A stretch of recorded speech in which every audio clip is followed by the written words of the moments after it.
Hi everyone, it's Sam, NFTstatistics, and this is your Proof Daily NFT Countdown. A lot of very cool art sales yesterday. Going to talk about it at the end, but very pumped to talk about that. Also, Sound.xyz raising $20 million. Going to dive a little bit in there, but first, a quick market overview. Volumes are up a small bit versus yesterday. Still definitely in that lower range, though below 10,000 ETH of volume per day. Blur had 69% market share, kind of in that, I guess they've been kind of in that 70-75% range most of the days. Large cap index basically flat, had some strength in captains, strength in other side Coda, and a little bit of weakness in DGods, Azuki, and Doodles. Mid cap index basically flat as well. Sappy Seals up 25% and some strength in Nakamigos. One thing that seems to be popping off right now is CryptoPunks. For those who don't know, CryptoPunks are exact replica of CryptoPunks, just flipped the other direction. Not sure there's a whole lot more there, but they have been, Not Larva Labs, I guess a couple years ago did create a website where they really replicated the entire CryptoPunks website and made a whole thing about being different from CryptoPunks, but the same. I don't know, but it's rallying. I've heard that there's some mumbling that there might be a bit of token drop there, but who knows? I don't want to spread rumors. That's just what someone pinged me with. Now's auctions. I thought this was kind of interesting. You're seeing Now's auctions have really consistently gone above 30 ETH. I think Nouns does a new auction every single day. In the past, those were commanding prices 60 to 70 ETH. The treasury, the vast majority of the ETH goes into the treasury, or all the ETH goes into the treasury. It has more than 28,000 ETH of treasury. So the value per noun is substantially higher than what these auctions are. And I think there has been some talk about potentially certain nouns being able to get some of that ETH back. But again, I think it's still in that discussion stage. There was also talk about Nouns buying an alien CryptoPunk, putting a bid in, but I did check the website and it looks like that proposal has been canceled. One thing I wanted to touch on is a couple days ago, I talked about how royalties were trending more towards zero than before. We put that on the cover of the show, or on the thumbnail of this show. And what we were really talking about was how enforcement of royalties really seems to be going away, both on LooksRare and on Blur.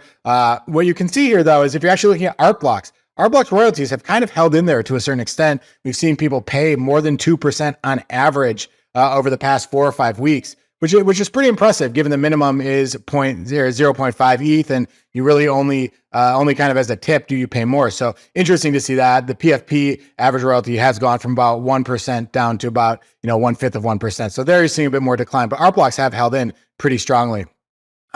Going to art blocks in terms of sales over the past 24 hours, had 4 projects which did 10 ETH or more of volume. Looking at some of the bigger sales, a Fidenza sold for 65 ETH. One of the first kind of dumps into bids that we've seen in Fidenzas in a little while. There was a Chromie Squiggle, a Fuzzy that sold for 14.5 ETH. Also had a bunch, 81 that were minted from Snowfro, which we will show a little bit later. A Gazers sold for 12.12 ETH.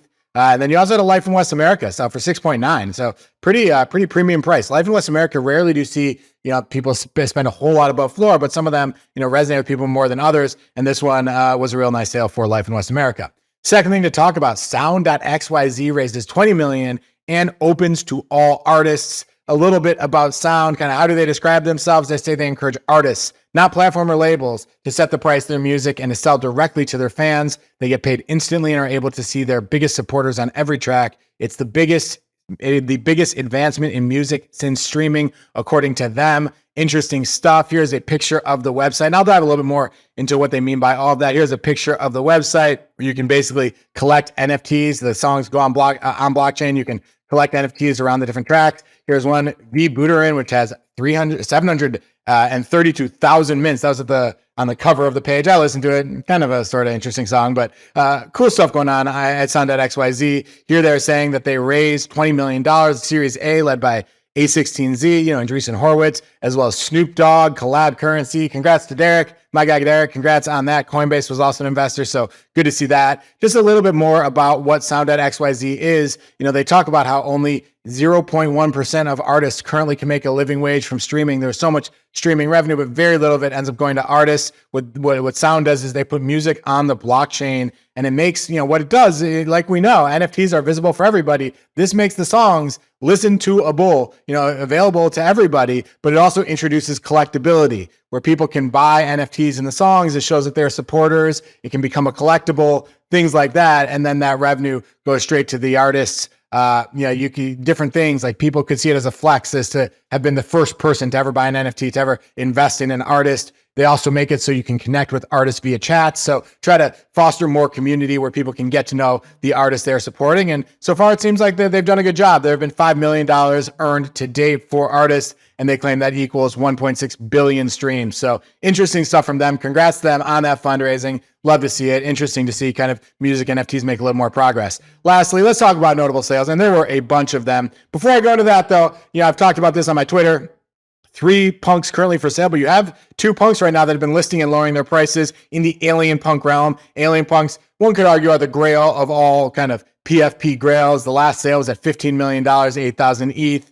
There also was one auctioned off that went for even more, so even more ETH. So you've really seen massive sales for alien punks. And they have 2 now where they seem to be listing them, seeing what can happen. One for 5,000 ETH, one for 5.68 thousand ETH. We'll see how that evolves. Obviously, no buyers quite yet, but something interesting to track. In terms of PFPs, I did want to highlight some of the Ether PFPs that sold for the biggest premiums. These 4, this type seems to be the look and feel of the grails in that collection. And we had 4 sales that were 2.6 ETH or higher, the highest at 4.2 ETH. So some nice sales there for that collection that revealed yesterday.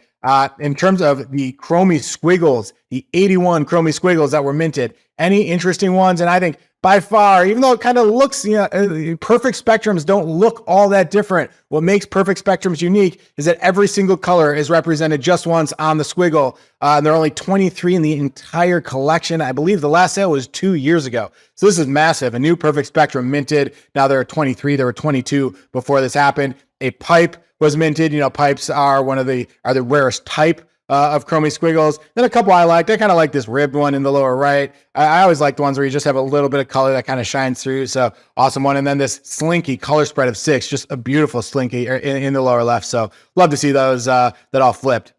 I talked about yesterday how Snowfro mentioned he did one trade with an artist who he really respected for an artist's work. And that sale was for a Sam Spratt skull. Skulls of Luci have been really kind of the biggest in-group that has formed over the past year.